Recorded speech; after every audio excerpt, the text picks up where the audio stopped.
Hoje nós vamos nos juntar a um seguidor de Cristo que pode ser capaz de anunciar o Evangelho de uma maneira diferente. Vamos conhecer este seguidor de Cristo que nos mostra um novo estilo de evangelismo, que é o evangelismo relacional. Abram suas Bíblias lá em Lucas, capítulo 5, versículos 27 a 32. Mais tarde, quando Jesus deixava a cidade, viu um cobrador de impostos chamado Levi, sentado no guichê da coletoria. Jesus lhe disse: venha comigo. Então, Levi deixou tudo, levantou-se e o seguiu. Então, Levi ofereceu um grande banquete em sua casa, tendo Jesus como convidado de honra. Muitos dos cobradores de impostos chegam a Levi e outros convidados estavam ali.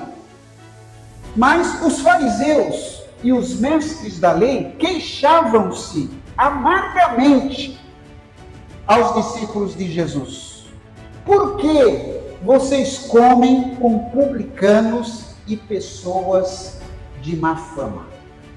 Jesus respondeu-lhes: são os doentes que precisam de médico, não aqueles que têm boa saúde. Meu propósito é convidar os pecadores a se arrependerem dos seus pecados e não aqueles que se acham muito justos. Ali sentado em uma espécie de pedágio, estava um homem chamado Levi, que também é conhecido como é o outro nome de Levi? Começa com Ma, termina com Teus.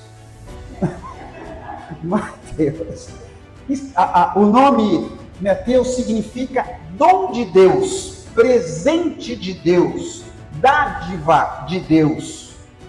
E este presente de Deus, Mateus, tornou-se uma das pessoas odiadas, porque ele era cobrador de impostos no seu tempo. Essa era a profissão de Levi ou Mateus, cobrar impostos, que em muitas Bíblias se chama publicano. Publicano é um cobrador de impostos.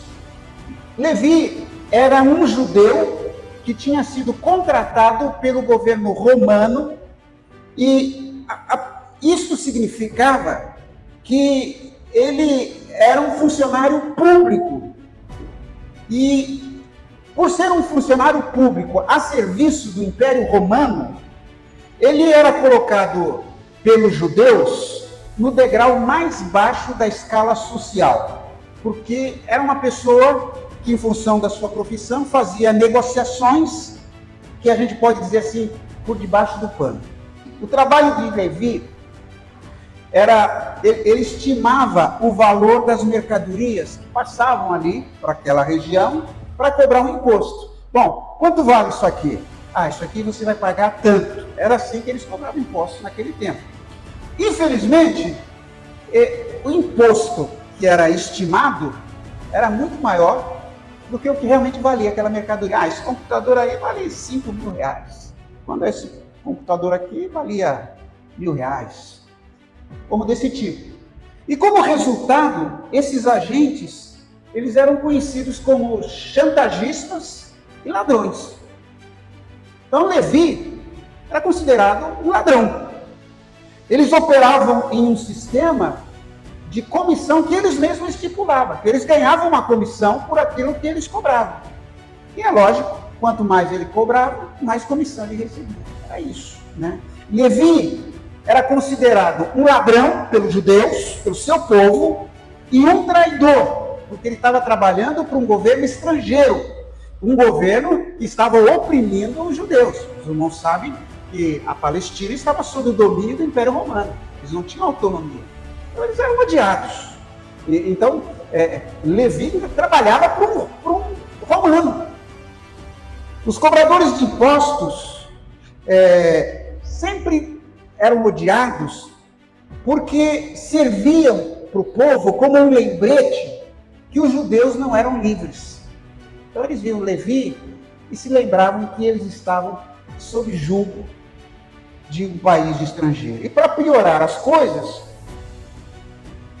Levi era odiado tanto pelos judeus, pelas causas que eu já falei, como também pelos romanos, porque os romanos sempre desconfiavam.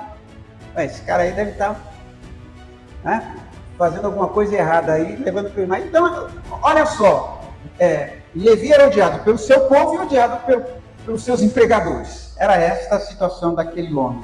Os únicos amigos que os cobradores de impostos tinham naquele tempo eram os seus colegas de trabalho, os outros cobradores de impostos e aquelas pessoas do mesmo nível social pela função da profissão, como era o caso dos ladrões e prostitutas. E gente boa, gente de bem, não ia ser amigo de Levi. Os cobradores de impostos deixavam as pessoas loucas e faziam com que elas tivessem medo do que poderia acontecer com elas. Olha, se não pagar esse valor, não sei não. Então, eles causavam medo.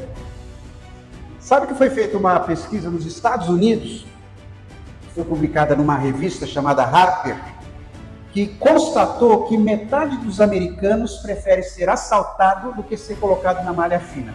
Não sei se alguém aqui já ficou na malha fina, né? Hoje os americanos têm um medo danado de cobrador de impostos. Então imagine no tempo de Jesus. De acordo com os rabinos, que eram os religiosos lá judeus, não havia esperança para um homem chamado Levi.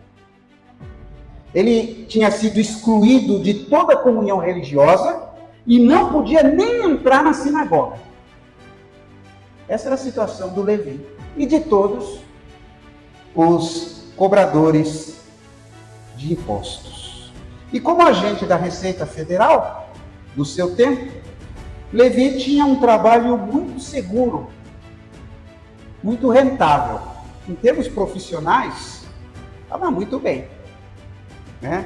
O seu posto fiscal era uma imagem da sua vida física, emocional e espiritual. Isolado pelos romanos e pelos judeus, ele era materialmente rico, mas espiritualmente falido. Imaginando como é que vive uma... Hoje em dia a gente vê muito esses escândalos que surgem por aí, entre políticos, etc. Às vezes eu fico imaginando, será que vale a pena? É tanto lucro, tanto dinheiro, mas às custas de tanta maracutaia, né? Como se diz por aí. No versículo 28, nós já lemos, que Jesus viu o Levi trabalhando ali na coletoria, olhou para ele e disse apenas uma palavra: segue-me. Segue-me. E este provavelmente não tinha sido o primeiro encontro que Mateus teve com Jesus. Ele já deveria conhecer um pouco Jesus, porque ele já tinha ouvido falar dele antes, pela passagem que Jesus fazia naquela região. O escritório do Levi ficava ao lado do Mar da Galileia. Nós estudamos aqui sobre o Mar da Galileia, onde Jesus frequentemente ensinava as pessoas. Jesus estava sempre por aquela região. E talvez Mateus tenha ouvido aquilo que Jesus ensinava, tenha visto, mesmo que de longe, esta situação. E agora chegou a hora de Levi se encontrar com Jesus. E agora, o que Jesus estava dizendo para ele? Levi, presente de Deus, hoje é o dia em que eu gostaria que você tomasse a decisão de se levantar, sair desse escritório, deixar tudo isso e se unir a mim. Foi isso que Jesus Cristo falou para o Levi. E o versículo 28 nos dá a resposta de Levi. A Bíblia diz que Levi se levantou deixou tudo e seguiu Jesus. Olha só, isso é incrível, né? Você imaginou isso? Isso é incrível. Levi se desapegou de tudo. Ele decidiu em seu coração partir e de fato ele partiu. Ele deixou um emprego problemático, um estilo de vida perturbador, uma renda estável, porque a partir de agora Jesus iria ser o seu chefe. Ele nunca poderia seguir Jesus e ser um cobrador de impostos ao mesmo tempo. Não dava para acender uma vela para Deus e para o diabo. Ele tinha que deixar aquela vida. Isso é conversão, né? Conversão é deixar a velha vida. É um dos fatores, é mudar de mentalidade, mudar de atitude. Se você alguma vez tivesse perguntado para o Mateus, naquele momento, se ele achava que poderia ser um evangelista, agora, Mateus, você vai pregar o evangelho? Aí Mateus iria responder assim: está brincando? Eu um evangelista? Talvez você já tenha, quando você ouve um sermão, ouve alguma advertência, ele diz assim: eu pregar o evangelho? Quem sou eu? E ainda assim, mesmo não sendo um pregador, naquela condição, naquele tempo, Deus usou Levi de uma maneira poderosa. Olha só o que diz o versículo 29.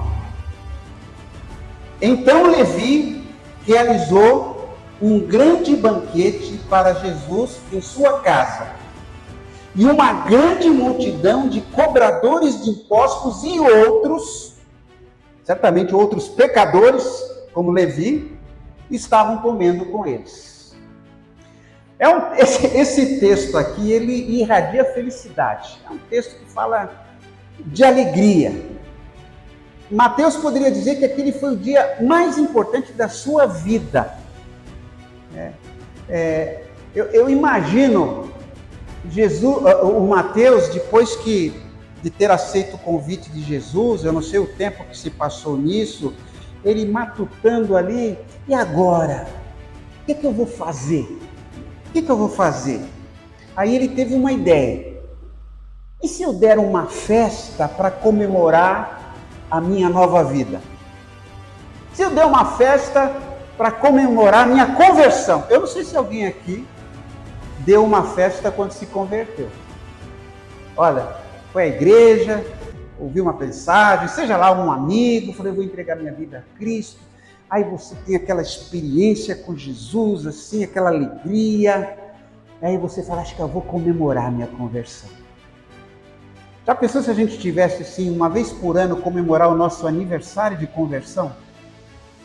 Você se lembra do dia da sua conversão? Eu me lembro da minha. Era um molequinho, devia ter uns 8 anos. Eu estava na igreja, lá em Vila Alpina, sentado num dos últimos bancos, e numa das poucas vezes que meu pai foi comigo à igreja. Meu pai era presbiteriano. Na realidade, ele só começou a ser um membro fiel e constante da igreja depois que eu me tornei pastor da igreja. Ele foi o meu primeiro batismo, meu pai. Pois é, mas naquele tempo eu estava ali do lado do meu pai, tinha um pregador, era uma série de conferências, a igreja estava lotada, e aí aquele pregador fez o apelo: quem quer entregar sua vida a Jesus? Eu me levantei e fui lá na frente. Eu era pequeno, parecia que a igreja era enorme. Muito de gente, eu fui lá na frente. Minha mãe cantava no coro.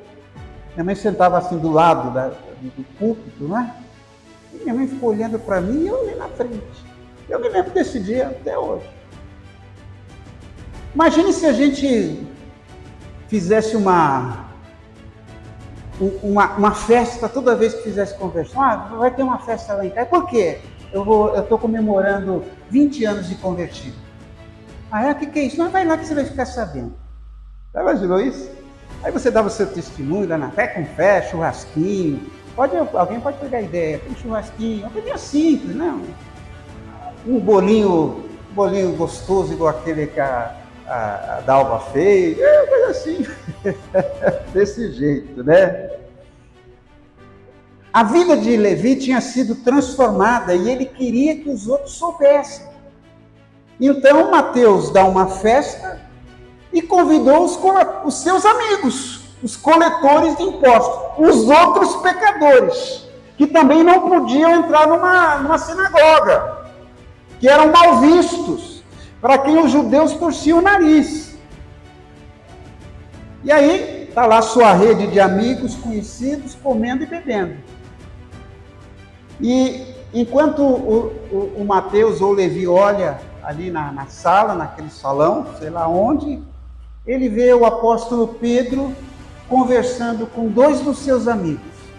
Olha para o outro lado e ele vê João conversando com alguém. Olha para trás, tem um discípulo. Olha para um grupinho ali, está Jesus conversando com aquelas pessoas. E aí Mateus fala: vai Jesus, conta para eles.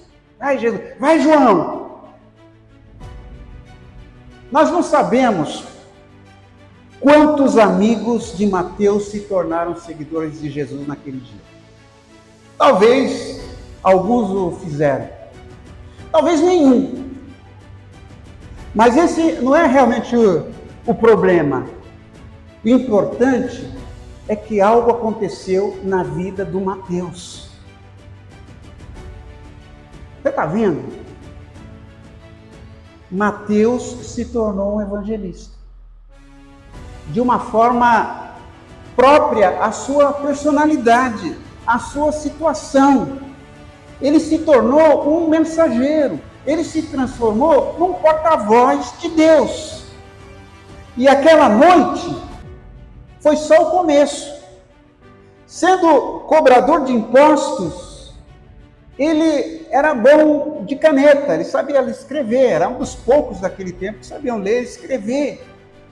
E pelos 3 anos seguintes que ele seguiu Jesus, ele gravou, ouviu aquilo que ele ouviu de Jesus, e ele foi anotando aquilo que ele ouviu de Jesus.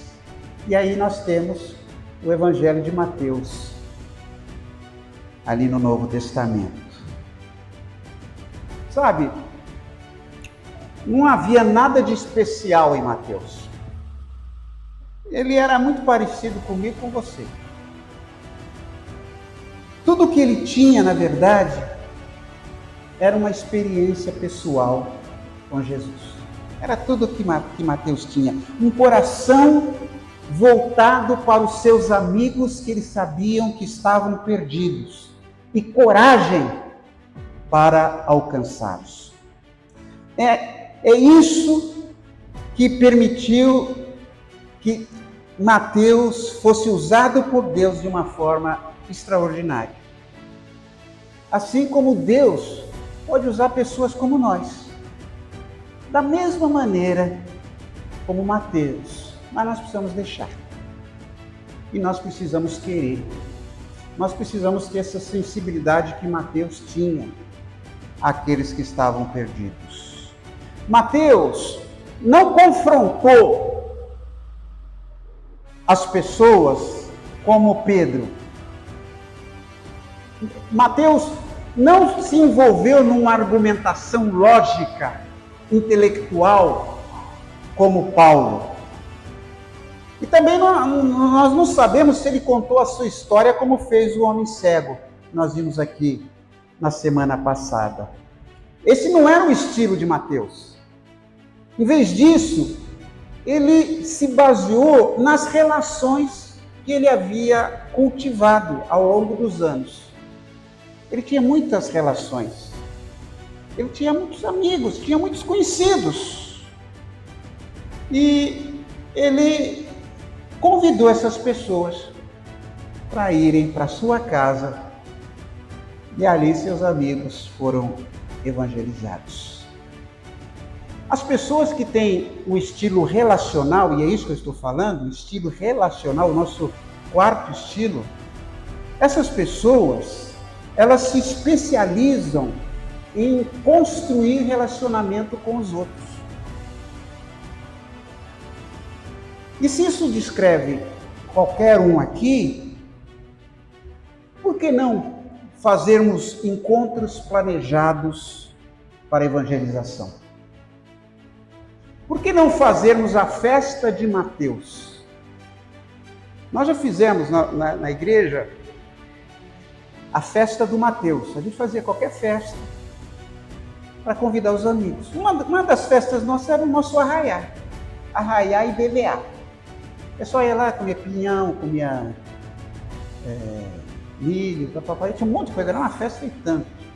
E ainda tem essa festa lá. Era um jeito de trazer as pessoas.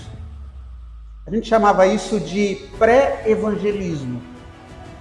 Às vezes as pessoas não vêm à igreja para ouvir um pregador falando 40 minutos. Mas ela pode chegar no ambiente e encontrar aquela festa, aquele ambiente, seja lá para o que for. Puxa, legal aqui, hein? Legal. Você já está... que é o primeiro C, né? Cultivar. Pode ser isso também. Né? E você pode convidar alguém no seu aniversário. Seu aniversário. E, olha, deixa o pessoal comer, blá, blá, blá, aí, vamos ficar de pé agora, feche seus olhos. Não, você vai ali na hora, antes de cantar o parabéns, você dá uma palavra do que a vida é para você, do que Cristo fez na sua vida. Não vai falar de igreja, não vai falar de pecado de roupa, de moda, você vai falar de Cristo, o que Cristo fez em você. Era isso que aconteceu. Ou você vai, eu não vou falar em público, aí pede para alguém, pede para o pastor, pede para o irmão, mas aí alguém vai dar o testemunho. Sabe que houve um tempo, se discutiu lá na igreja, se não crente poderia ser velado na igreja. Sabe? Tinha gente que era contra, não, a igreja é só para os membros. E eu acabei com isso. Eu podia morrer à vontade e ia lá a gente abria. E nós fizemos muitos funerais de pessoas que a gente nem conhecia. Era amigo, era tio, marido que não era crente, era tio, já fez isso. E as pessoas iam, eram recebidas, tinha um café. E na hora ali de sair o corpo, então a gente dava uma palavra. Eu lembro que uma pessoa foi lá, eu fiz o funeral e alguém, uma amiga de uma pessoa que foi convidada, que não era quem, falou, quando eu morrer eu quero que ele fale no meu. Os irmãos entendem? Ali não é festa, né? Mas você fazer um aniversário, você fazer um evento, convidar. Por isso que eu coloquei essa figura aí, né? Convidou um casal de amigos, estão tomando um café, rindo, fala disso, fala daquilo, mas também fala de Cristo. É isso. E deveria aproveitar isso nos nossos aniversários, nos nossos eventos. A igreja pode aproveitar isso. Fazemos festas assim. Mas o pessoal só vem para comer. Tudo bem, vem para comer. Mas a gente vai criar mecanismos de apresentar Jesus para as pessoas. Então, nós entendem? É isso. Como são as qualidades dessas pessoas? Deixe-me apresentar aqui. Primeiro lugar, são pessoas dadas a um bom bate-papo. Gosta de conversar, jogar conversa fora. Eu tenho muita dificuldade com primeiros relacionamentos. Sabe assim, quando eu não conheço a pessoa, eu não... Sabe assim, mas quando eu engreno com alguém, eu posso jogar uma conversa fora. Para de tudo.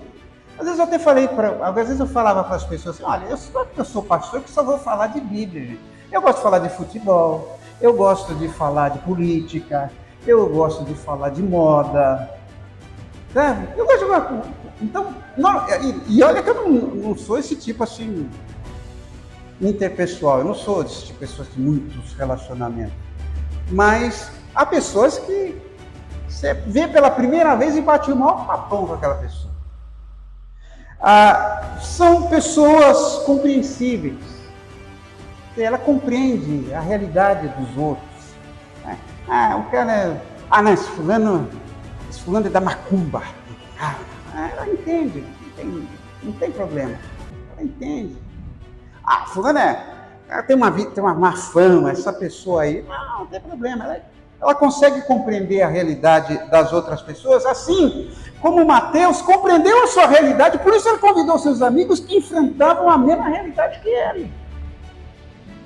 São pessoas sensíveis às necessidades dos outros, são pessoas orientadas para a amizade, são voltadas para isso.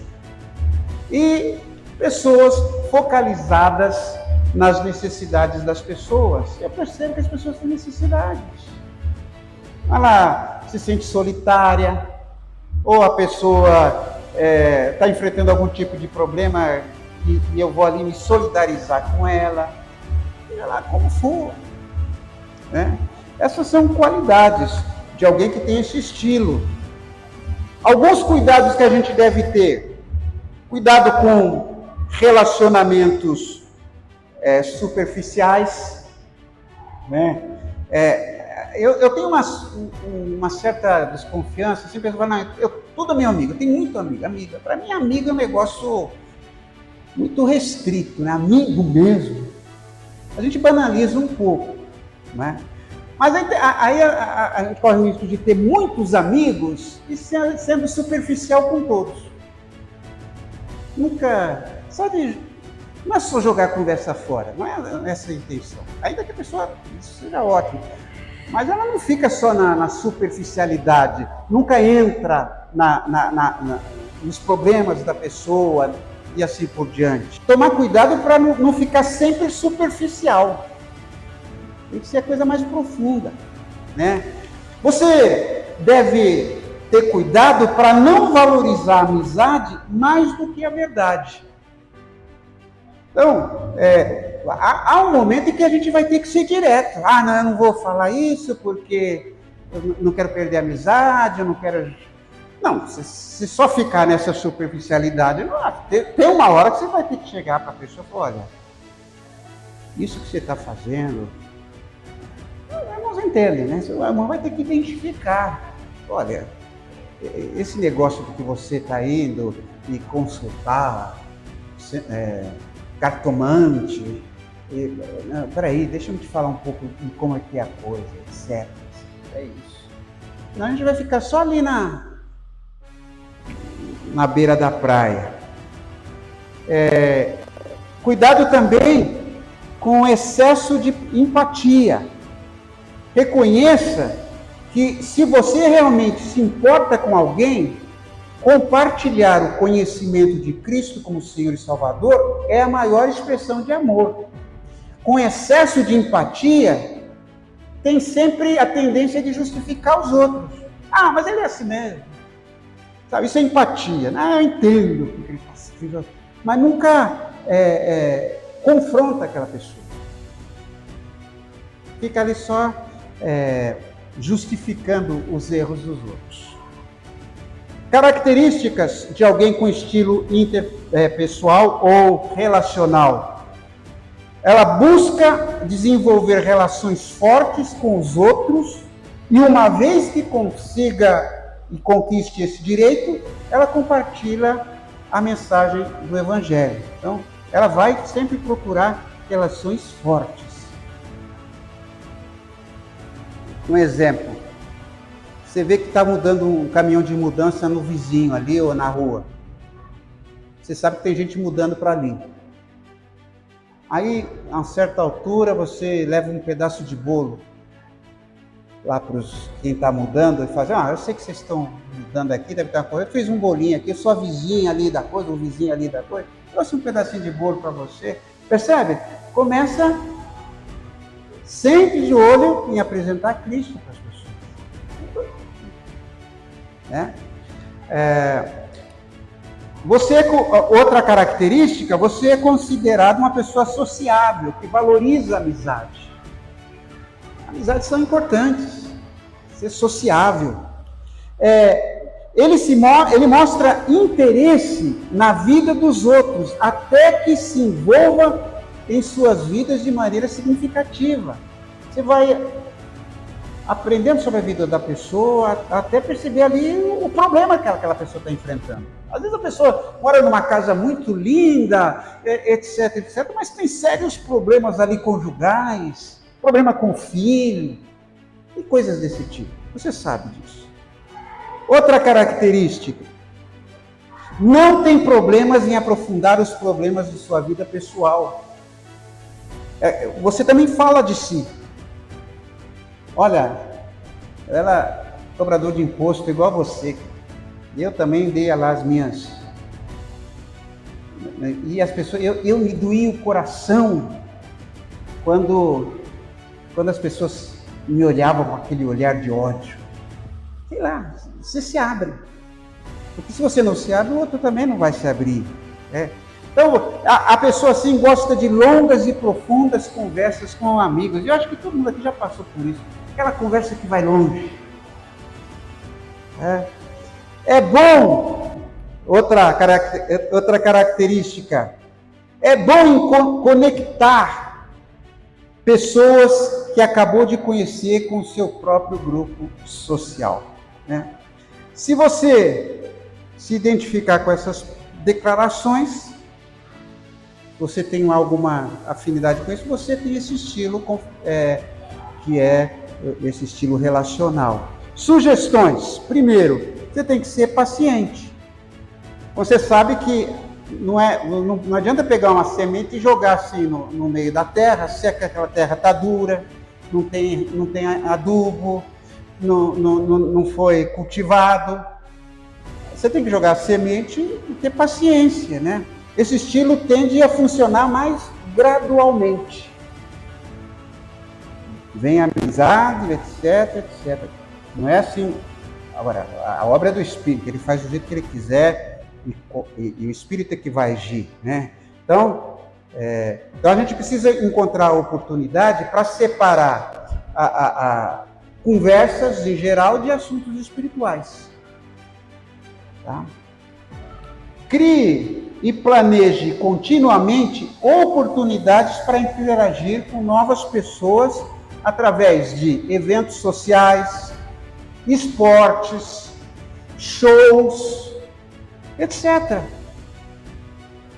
Isso vai colocá-lo em uma posição onde o seu estilo pode florescer. Jogando bola de fim de semana com os amigos, aí você já vai criar aquele evento e vai criar uma oportunidade. E o terceiro é pratique, né? O que eu posso falar sobre isso? Por exemplo, qual é o assunto da moda hoje? Do que o pessoal está falando? E aí você vai procurar se informar sobre aquilo e como associar aquilo que está acontecendo hoje ao Evangelho. Bom, isso são algumas dicas bem simples para a gente desenvolver o estilo relacional. Deixe-me, eu estou caminhando para o final, apresentar, eu achei isso muito interessante, 10 mandamentos das relações humanas. Quer dizer, você que quer se aperfeiçoar em se relacionar com outras pessoas. Quais são esses 10 mandamentos? Primeiro, fale com as pessoas. Não há nada mais agradável, animado, que uma palavra de saudação, de dar um sorriso para alguém, de fazer um elogio a alguém. Então, fale com as pessoas, seja quem for. Às vezes está no ônibus, puxa um assunto aí, qualquer coisa. Olha, gostei aí do seu brinco, hein? Que brinco bonito e tal. Onde você comprou? E aí você pode. Segundo mandamento, sorria para as pessoas. Nós acionamos 72 músculos para franzir a testa. Quando você está assim, aquela cara de mal, 72 músculos. Mas somente 14 para sorrir. Pratique sorrir. Pratique sorrir as pessoas. Pratique. Alguém me falou uma vez, você é muito duro quando você atende o telefone, você é muito seco. Então, treinar atender o telefone melhor. Chame as pessoas pelo nome. A música mais suave para muitos ainda é o próprio nome. Eu estou aqui me treinando aqui para guardar o nome de todo mundo. Aliás, até vamos ter negócio de irmão, né? Quando a gente não lembra o nome, é o irmão. É o jeito de disfarçar que a gente não guarda o nome da pessoa. Seja amigo e prestativo. Se você quiser ter amigos, seja amigo. Não ter amigos somente, ser um amigo. Seja cordial, fale e haja com sinceridade. Tudo que você fizer, faça com prazer. O 7º mandamento: interesse-se sinceramente pelos outros. Lembre-se que você sabe o que sabe, porém não sabe o que os outros sabem. Seja sinceramente interessado pelos outros. 7º mandamento: seja generoso em elogios e cauteloso em críticas. As pessoas que elogiam sabem encorajar, dar confiança e elevar os outros. A gente é muito mais afiado na crítica, né? A gente vê com muito mais facilidade o defeito dos outros do que começa a elogiar. Cria assim um tanque, né? A gente chama isso de um depósito emocional, né? Isso a gente fala muito no casamento.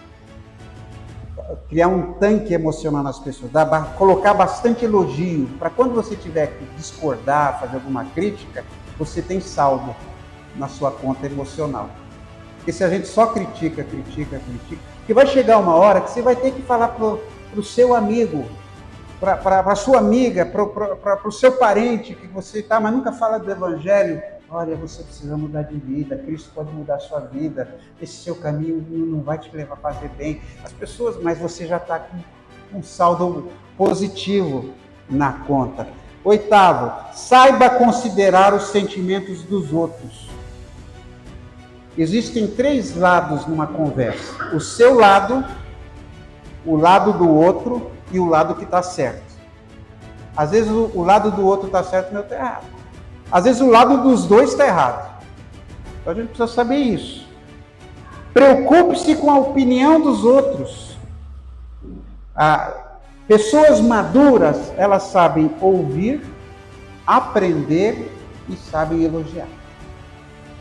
E um 10º mandamento: procure apresentar um excelente serviço. O que realmente vale em nossa vida é aquilo que nós fazemos pelos outros. Bom, quem são para mim os cobradores de impostos? Quem é para você essas pessoas que são marginalizadas, essa gente de má fama? É o dono do boteco que deixa o som no último volume? Eles precisam ser evangelizados. Quem são os indesejáveis? Aqueles que eu excluo do meu mundo, das minhas relações, e que precisam ser alcançados por Jesus. Eu me coloco perante esse Jesus que se assenta à mesa com os doentes, que estende a mão aos pecadores e dele precisam. Eu olho para dentro e vejo a minha própria doença, a minha fragilidade nas outras pessoas. Foi o que Mateus fez. Ele viu no outro aquilo que ele era. Ele se comparou, né? Eu tento imaginar os personagens, os lugares. Qual é o meu papel nesta cena? Quem que eu sou aqui nessa história? Eu sou Mateus? Ou eu sou o fariseu que ficou criticando Jesus e os discípulos porque eles estavam lá naquele lugar tão impróprio? Com quem que eu me identifico? É que às vezes a gente fica só apontando os pecados dos outros.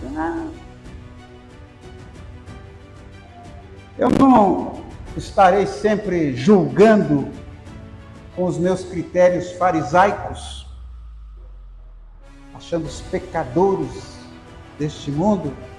Se Jesus fosse assim, ele nunca teria ido naquela festa. Aliás, nunca nem teria falado com Mateus. É sempre Jesus que se aproxima primeiro. Com que liberdade eu me aproximo dos que precisam realmente de mim? Você consegue, lá onde você trabalha, ou no seu convívio, você consegue perceber assim, quando alguém está ali precisando de ajuda? Aquele aspecto triste, sofrido. Você consegue? Levi estava atento e disponível ao chamamento de Jesus. Ele deixou tudo e seguiu Jesus. Será que eu estou assim, disponível e atento? Quantos chamamentos Jesus já me fez e eu nem me dei por isso? O encontro com Jesus traz alegria e festa. Jesus traz sentido, traz realização, traz alegria. Jesus nunca escolhe os certinhos e os perfeitos. Ele vem para quem precisa. E Levi precisava. E nós temos muita gente aí ao nosso redor precisando. Então, eu espero que esta palavra possa produzir muitas festas aqui nos nossos relacionamentos.